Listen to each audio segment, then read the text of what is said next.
নমস্কাৰ বন্ধুসকল, আজি আমি বনাম চুঙাত দিয়া কুকুৰা মাংস। এয়া মাংস লৈ লৈছোঁ, কুকুৰাৰ মাংস। মই ব্ৰইলাৰ কুকুৰাই লৈছোঁ, লোকেল পাবলৈ নাই, দামো বেছি। প্ৰথমতে মাংসখিনিত আদা, ৰচুন আৰু জলকীয়া পেষ্ট এটা দি লৈছোঁ।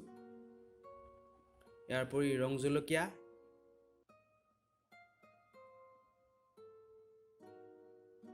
হালধি,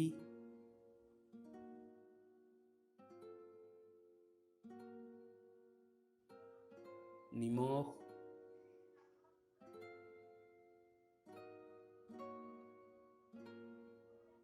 অলপ মিঠাতেল দি দিব। মিঠাতেল দি ভালকৈ মাংসখিনি মিক্স কৰি দিব।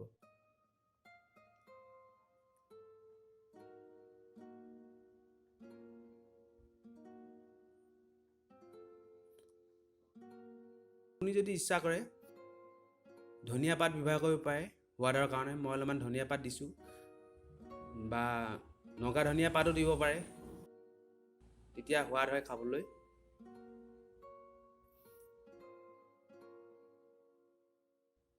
বাঁহৰ চুঙা লৈছোঁ, যিকোনো বাঁহ হ'লেও হ'ব।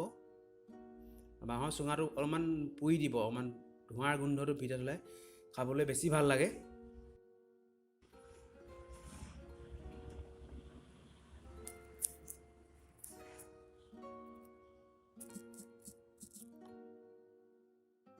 মাংসখিনি ধুনীয়াকৈ ভৰাই কলপাত এখনেৰে মুখখন মাৰি দিব। কলপাতখন অকণমান লেৰেলা পেলাই ল'ব, জুইত সেকি ল'ব, তেতিয়া কলপাতখন ফটাৰ চান্স নাথাকে, নহ'লে কলপাতখন ফাটি থাকে। সেইদৰে আমি বাকী থকা চুঙাকেইটাও ভৰাই ল'ম। কিছুমানে পানী ব্যৱহাৰ কৰে, আপুনি পানী ব্যৱহাৰ কৰিব পাৰে, নকৰিবও পাৰে।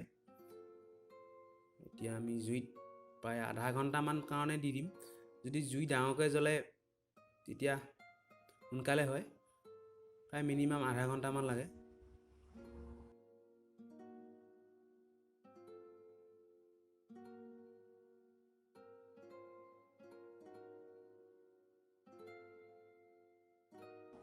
মাজে মাজে লৰাই থাকিব যাতে পুৰি নাযায় এটা ছাইডত।